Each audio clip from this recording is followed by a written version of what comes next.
Mesdames et messieurs, bonjour. Inflation et endettement des ménages au menu de Focus économique. Alors que l'inflation se stabilise, que la croissance de la dette ralentit, en 2023, la dette des ménages représentait près de 28% du PIB. Le constat est là, 35% des revenus des ménages sont consacrés au crédit, selon le rapport 2023 sur la stabilité financière.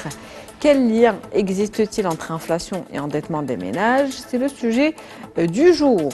Donc, quel rôle jouent les banques et comment peuvent-elles aider les ménages à mieux gérer leur endettement? On en parle aujourd'hui avec M. Yousef Garaoui Filali. Vous êtes président du Centre marocain pour la gouvernance et le management. Bonjour.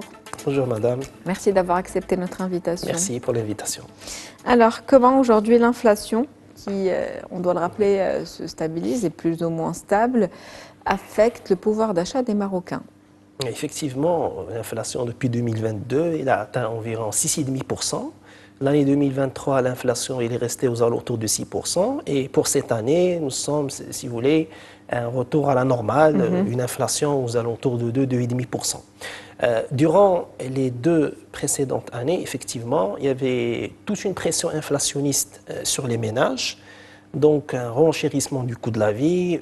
Pour certains produits alimentaires, nous avons constaté des variations de plus 15%, plus 20% même pour certains produits. Donc, il y avait toute une pression inflationniste sur les ménages et c'est des choses qui ont impacté directement le pouvoir d'achat des ménages. Donc, non seulement les gens ne parvenaient plus à faire de l'épargne, mais étaient sur un déficit mensuel. Donc, du coup, les revenus ne suffisaient pas pour bien évidemment financer les dépenses domestiques et les dépenses du mois. D'où l'endettement des ménages. Tout à fait, d'où un endettement important des ménages. Donc les gens se sont dirigés vers les crédits à la consommation et c'est des crédits en général qui sont à des taux d'intérêt qui sont assez élevés, qui peuvent atteindre jusqu'à 9-10% TTC. Donc cette pression inflationniste, cet état d'esprit qu'on a vécu durant les 2 dernières années, bien évidemment, a conduit les ménages marocains à s'endetter. C'est des crédits à la consommation auprès d'établissements et de sociétés de financement. Ce n'est pas bien pour le ménage marocain, pas du tout, effectivement. D'ailleurs, l'étude du HCP sur le 2e trimestre 2024 l'a confirmé. Sur la population sondée, il y a environ 10% des gens qui prévoient de constituer un épargne sur les 12 prochains mois. 90% des gens ne sont pas capables de le faire. Donc c'est un indicateur qui montre qu'aujourd'hui les ménages marocains, non seulement ils sont surendettés, ils sont sur une situation financière un petit peu qui n'est pas assez à l'aise, mais ne parviennent pas à constituer de l'épargne et s'endettent auprès des établissements bancaires. Il n'y a pas d'autre alternative dans ces cas-là quand il y a hausse des prix que l'endettement?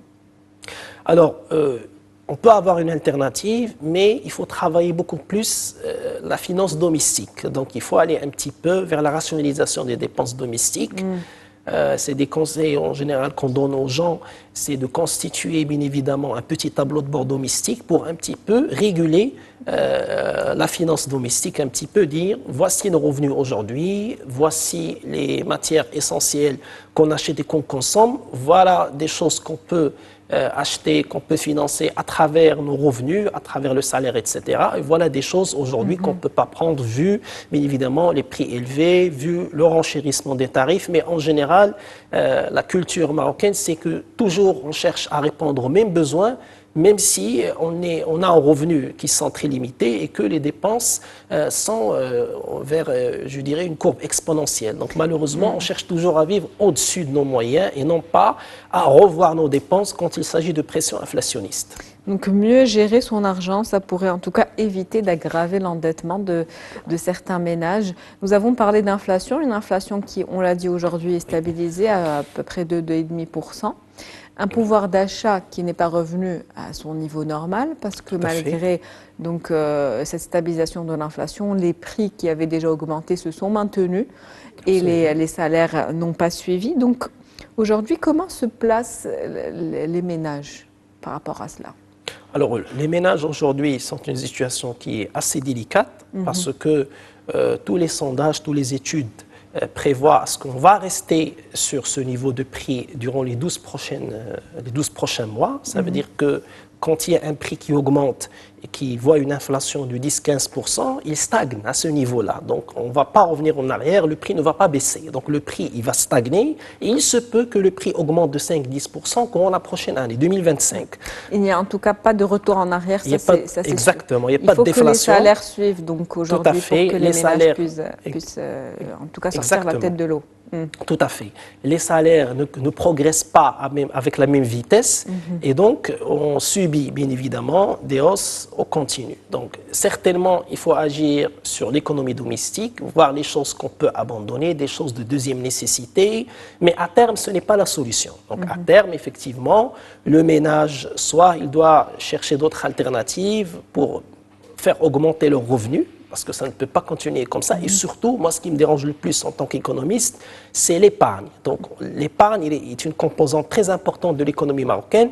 C'est avec de l'épargne, au fait, qu'on va lutter contre les crédits à la consommation. Aujourd'hui, le ménage qui n'arrive pas à constituer un épargne, il va continuer à consommer, à prendre des crédits à la consommation, et c'est mauvais pour l'économie domestique. Est-ce que ça peut mener vers un surendettement? Donc, surendettement, une incapacité de remboursement aussi. On parle bien donc d'un lien aujourd'hui qui est établi entre inflation et endettement. Tout à fait. Il y a un lien direct entre l'inflation et l'endettement. Plus il y a de l'inflation, plus le ménage il est sur une pression inflationniste, et plus, bien évidemment, on a ce déficit entre les revenus, entre les dépenses à financer, et on va s'adresser vers les crédits à la consommation. Ça aurait été plus bénéfique que les banques, à travers leurs conseillers, essayent de jouer un rôle. Justement, vous m'aidez à faire cette transition. Quel est le rôle aujourd'hui que doivent jouer les banques dans cette situation pour essayer d'aider les ménages à mieux gérer leurs revenus, en tout cas, et de ne pas tomber dans cet endettement ou surendettement? Effectivement, aujourd'hui, le conseiller commercial de la banque doit jouer un rôle plus important.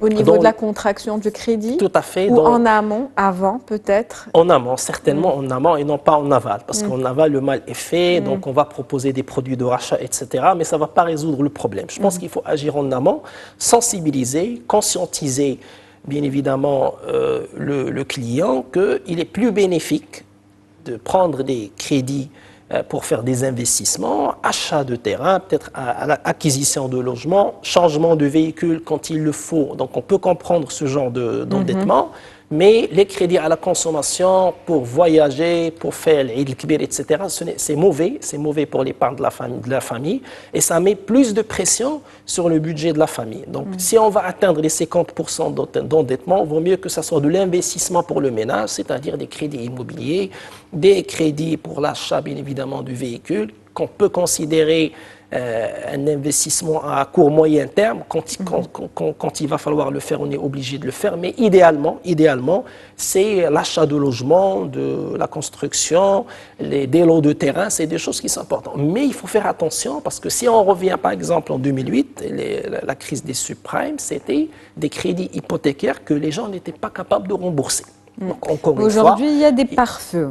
Par exemple, au niveau des crédits, des contractions de crédit, on ne peut pas dépasser un certain pourcentage du salaire qui est celui de 50% auprès des banques, n'est-ce pas? Effectivement, mais au-delà de ça, parce que quand on donne un crédit immobilier à quelqu'un sur de longue durée, 20 ans, 25 ans, donc le risque est là.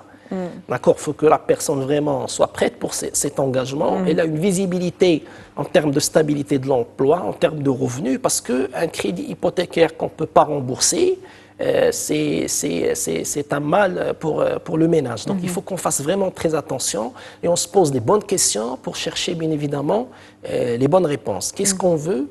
Est-ce qu'on a un projet immobilier? Est-ce qu'on est capable de le financer? Quelle est l'évolution du revenu? Est-ce qu'on a une visibilité? Est-ce qu'on n'a pas de visibilité? Même pour le crédit immobilier, qui est un crédit hypothécaire à 100%, je pense que le ménage doit prendre un petit peu de recul, bien étudier la chose avant de prendre la décision de financement. Il faut dire que ce secteur de l'immobilier dont vous parlez, parce que la plupart, en tout cas, des gros investissements des ménages et cet endettement vient de là, des crédits immobiliers et peut-être les crédits liés à la voiture. Je parle sous votre contrôle. Donc ces crédits immobiliers ces prix, je veux dire, de l'immobilier sont également assujettis donc à l'inflation et continuent à augmenter. Donc pour certains ménages, même si des fois les prix sont assez importants, ils se disent qu'il vaut mieux maintenant que plus tard parce que ça ne va que flamber plus tard et ça sera peut-être ou ça deviendra peut-être inaccessible. Effectivement, depuis... Comment équilibrer, donc, dans cette conjoncture, comment équilibrer ces décisions de s'endetter? C'est vrai, ce n'est pas évident du tout. Si on revient à la période Covid 2020, les prix, ils ont stagné à un certain niveau. Depuis 2022, avec bien évidemment l'ère de l'inflation, les prix des projets immobiliers, ils ont augmenté, c'est tout à fait normal. Le fer, l'aluminium, tout a augmenté. Donc la répercussion sur le mètre carré, il était avérée sur le terrain. Et effectivement, les ménages aujourd'hui se posent cette question. Si on va patienter encore plus pour constituer un épargne, les prix vont continuer à grimper. Il vaut mieux prendre la décision maintenant et acheter. Bon, l'État marocain, effectivement, il a mis un certain nombre de mesures pour encourager les gens à acquérir leur premier logement. Effectivement, quand il s'agit de classe moyenne, de classe au-dessous de la moyenne, mais pour les gens qui ont un revenu familial net moyen aux alentours de 30 000, 40 000 ou un petit peu plus, effectivement, plus il tarde, plus le prix ne cessera d'augmenter. Donc la décision d'acquisition du logement ou du bien immobilier, il faut qu'elle soit le plus tôt possible. Parce qu'effectivement, on sait que toutes les projections le confirment, les prix ne cesseront d'augmenter. La pénurie du terrain en ville, le renchérissement des prix des matières premières qui sont utilisées par les promoteurs immobiliers pour la construction. Et c'est des choses aujourd'hui qui sont avérées sur le terrain. Effectivement, il ne faut pas trop tarder à prendre la bonne décision d'investissement. Un investissement familial, c'est l'acquisition bien évidemment d'un logement ou d'un lot de terrain pour construire son bien, mais quand même, il faut que ça soit bien étudié, ficelé à travers la capacité de financement, à travers une visibilité de l'évolution des revenus et surtout acheter un immobilier dans le cadre de ses moyens. Donc, il faut que ça soit finançable par le revenu de la famille. Il ne faut pas aller au-delà de ses moyens. Des décisions bien réfléchies pour conclure. Quels sont aujourd'hui les risques associés à un niveau d'endettement élevé donc pour l'économie marocaine? Et puis également pour conclure, quelle est la responsabilité de certains organismes de crédit qui financent les crédits à la consommation dont vous parliez tout à l'heure, qui font donc parvenir des fois le taux de crédit ou d'endettement à 70% du salaire du salarié? Effectivement, quand on est sur des crédits à la consommation, donc on fait une couverture d'assurance. C'est la couverture d'assurance qui va assurer, plus une assurance vie, etc. Mais quand on est sur de l'immobilier, donc c'est l'hypothèque du bien. On cherche à hypothéquer le bien pour un petit peu garantir le remboursement. Mais la chose la plus importante pour un foyer, pour le décideur d'un ménage, c'est de se dire que quel est le besoin? Est-ce que j'ai vraiment besoin de ce financement? Est-ce que je peux l'étaler sur 5-6 mois et je fais un petit peu de l'autofinancement au lieu d'aller vers un crédit à la consommation qui, en général, est déconseillé par les économistes. Ce qu'on suggère le plus, c'est l'investissement en biens immobiliers, en acquisition de terrain, sauf en cas de force majeure, ça aussi il faut le reconnaître, quand on est obligé et qu'on n'a pas le choix. Merci à vous, Monsieur Youssouf El Garaoui El Fidali. Je rappelle que vous êtes président du Centre marocain pour la gouvernance et le management. C'est un plaisir de vous avoir avec nous. Merci, madame, pour l'invitation. C'est la fin de Focus économique pour aujourd'hui. Merci pour votre fidélité. On se retrouve demain avec un nouvel invité. Très bonne journée.